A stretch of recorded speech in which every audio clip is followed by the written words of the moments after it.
Oke, sebelum mulai, Ibu mau salam terlebih dahulu. Assalamualaikum warahmatullahi wabarakatuh. Waalaikumsalam warahmatullahi wabarakatuh. Oke, jadi gimana kabarnya? Alhamdulillah baik, Bu. Alhamdulillah. Sinyalnya baik gak? Kalau tidak, kasihan. Kalau bisa on cam ya. Kalau enggak apa-apa. Kurang mendukung Bu sinyalnya. Tidak mendukung, maaf. Oke, jadi pada pertemuan kali ini Ibu mau membahas tentang, kalian tahu kalau sebelum memulai pidato atau mengakhiri pidato itu biasanya orang ngapain?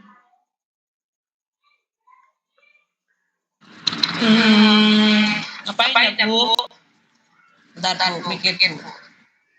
Kayak misal untuk membuka sesi membuka sesi pidato atau membawa acara gitu pasti kan ada. Itu kita menyebutnya dengan apa yang Jarjit biasanya lakukan? Pantun. Benar. Jadi hari ini kita akan membahas tentang materi pantun. Oke, sekarang Ibu saya screen dulu ya.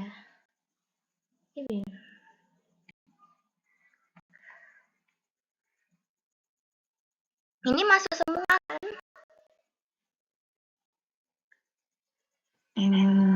Insya Allah, Bu. Ya, jadi hari ini kita akan membahas materi pantun. Gimana definisi pantun itu sendiri? Mbak Anissa bisa dibacakan definisi secara umum? Maaf, Bu, di saya belum muncul PPT-nya. Belum. Yang lain bisa membantu? Yang sudah muncul. Sudah, Bu, ini dibacakan yang mana, Bu? Definisi secara umum. Definisi secara umum, pantun adalah salah satu jenis puisi lama yang disampaikan secara lisan. Namun pada perkembangannya, pantun disampaikan secara tertulis. Pantun berasal dari bahasa Minangkabau, pantuntun yang artinya petuntun. Oke, jadi pantun itu puisi lama yang disampaikan secara lisan. Ada juga pengertiannya menurut Surana, yaitu bentuk puisi lama yang terdiri atas 4 lari yang berrima silang AB-AB. Atau, yaitu pokoknya bisa dibaca sendiri ya. Terus yang kedua ada struktur pantun. Kepada siapa?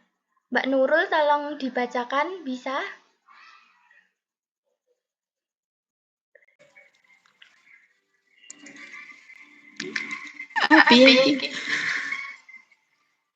Bait. Ada bait, lari, rima, sampiran, dan isi. Bisa tolong dibacakan yang bait? Bait banyaknya baris dalam sebuah pantun, misalnya 2 baris, 4 baris, 6 baris, 8 baris, dan seterusnya. Iya, jadi pantun itu ada beberapa baris. Ada 2 baris, ada 4 baris, ada 6 baris. Kalau Jarjit itu kayak biasanya itu menggunakan hanya 2 baris. Dan apa ya, pantunnya bisa nyambung gitu loh. Nanti bisa dicontoh ya. Yang kedua ada lari, yaitu kumpulan kata yang memiliki dan membentuk sampiran. Yang kedua ada rima atau pola akhiran, biasanya A, B, atau AAA, atau ya lainnya. Terus sampiran pantun ini terletak pada baris 1-2. Isinya ada di barisan ke-3 dan 4. Struktur teks pantun biasa ada sampiran, ada isi. Jadi dua awal itu bisa kayak cuma perandaian gitu buat isinya untuk lari ke 3 dan 4. Yang kedua ada struktur teks pantun karima yang tadi 2 baris. Oleh karena itu disebut pantun kilat. Gitu.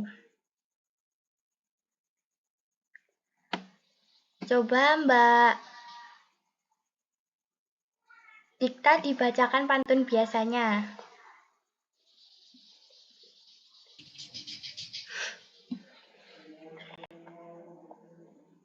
Sungguh cantik ikan di kolam. Lohan, hidup nyaman di kolam taman. Terus ayo kawan jaga kebersihan itu sebagian dari iman. Begitu. Terus yang kedua ada pantun Karmina, yaitu ini contohnya. Terus lanjut, ada ciri-ciri teks pantun. Yang pertama, satu bait itu ada 4 baris. Terus yang kedua, satu bait terdiri dari 2 baris atau pantun Karmina. Terus baris 1-2 pada pantun biasa itu sampiran atau pembayang, terus selanjutnya isi. Terus pada pantun Karmina baris 3-4 isi, terus satu baris terdiri dari 8 hingga 12 suku kata. Jadi kalau pantun biasa itu boleh 6 suku kata sampai 12, kalau pantun Karmina itu enggak boleh ya, kurang atau lebih dari 12. Oke, jadi jenis-jenis pantun. Selanjutnya ada pantun adat istiadat, pantun dagang, pantun kepahlawanan, pantun sukacita, pantun dukacita, dan pantun beriba hati. Biasanya kalian buat yang mana? Biasanya pantun sukacita ya, soalnya kayak lebih mudah gitu dibuat, dibaca. Soalnya anak-anak zaman sekarang itu kalau pantun cuma 2 baris kayak jarjit. Terus ya ada pantun anak, pantun kasih sayang atau cinta, gitu. Jadi setiap pantun itu punya temanya masing-masing dan harus sesuai gitu. Kalau kamu milih tema pantun anak, ya isinya harus tentang anak. Terus waktu kasih sayang, temanya kasih sayang, ya kalian harus isinya itu tentang kasih sayang juga. Terus ada pantun nasihat. Ini biasanya pantun nasihat itu paling sering digunain. Ini contohnya kelapa gading, buahnya banyak. Lebat berjulai di pangkal pelepah. Bila berunding sama bijak, kusut selesai sekita pun sudah. Jadi pada baris ke-3 dan 4 isinya itu mengandung seperti nasihat untuk kita. Jadi setiap pantun itu sekian 1-2 cuma buat pikiran, terus isinya untuk nasihat. Terus ada pantun jenaka. Ini biasanya pantun buat menghibur, juga untuk menyindir. Ini contohnya ya, bisa dibaca sendiri. Kaidah kebahasaan pantun. Kelihatan nggak ini? Apa kurang? Kelihatan sedikit. Kelihatan, Bu. Oke, jadi kaidah yang pertama itu ada diksi. Dalam KBBI, diksi itu pilihan kata. Pantun digunakan untuk berkomunikasi, jadi menggambarkan masyarakat dulu, jadi perlu pemilihan kata. Pemilihan kata itu nggak sembarangan, jadi orang itu juga bisa ngerti, tapi nggak menyinggung pihak lain gitu loh. Terus yang kedua, ada bahasa kiasan berupa peribahasa atau ungkapan tertentu yang menimbulkan makna baru atau makna khusus. Tuh. Terus yang terakhir ada bahasa imaji, yaitu gaya bahasa yang digunakan pada pantun, isinya penceritaan, gambar, kesan, atau bayangan. Jadi pada imaji visual, kan ada dua, imaji visual sama imaji taktil. Imaji visual itu kalau isinya baris 1-2 itu menggambarkan sesuatu, kalau imaji yang taktil 3-4 itu menggambarkan kayak ininya gitu loh, penggambaran yang lebih spesifik, jadi pembaca tahu artinya. Terus yang terakhir itu ada langkah-langkah menulis pantun. Yang pertama itu memahami, yang kedua menentukan tema, yang ketiga menulis isi, dan keempat menulis sampiran. Kalian biasanya buat pantun yang mana? Pantun jenaka? Untuk Iya, Bu, pantun jenaka buat seru-seruan di rumah. Kalian suka pantun juga ya? Nah, terus yang selanjutnya ada tugas. Jadi tugasnya nanti bisa tolong ditulis di buku. Yang pertama itu buatlah sebuah pantun dengan tema jenaka. 2, lalu bacakan pantun tersebut. Apa mengerti? Jadi boleh ditulis dulu ya pantunnya, nanti tolong dibacakan ya.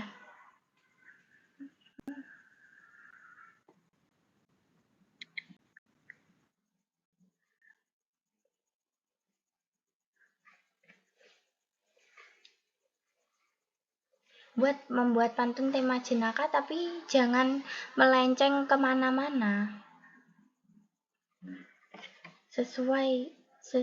Tidak menyinggung, dan buat hiburan aja.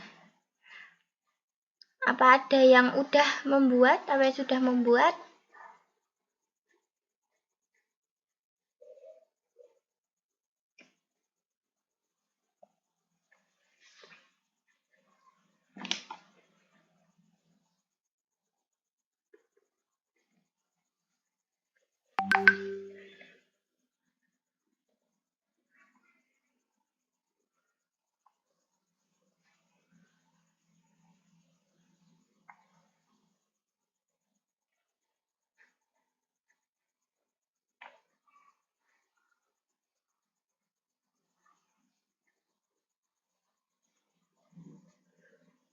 Ada yang sudah selesai membuat pantunnya? Belum, Bu. Sebentar, Bu. Ya, ditunggu, nggak apa-apa.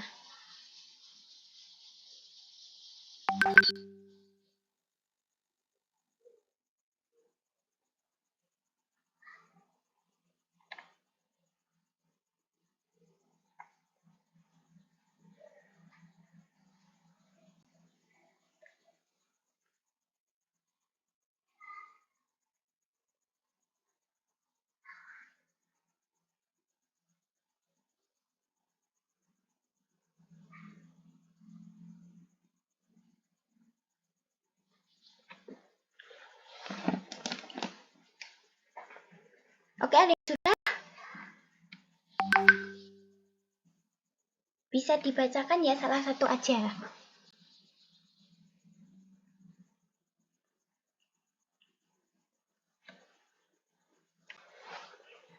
Saya mau membacakan. Ya, boleh. Bola pingpong dimakan geladi. Cakep. Biar ompong yang penting cantik. Boleh. Ada lagi? Kamu suka ya buat pantun ya? Pantunnya lucu banget, Mbak. Saya lihat, Ibu. Mau? Iya, boleh. Bentar, Bu.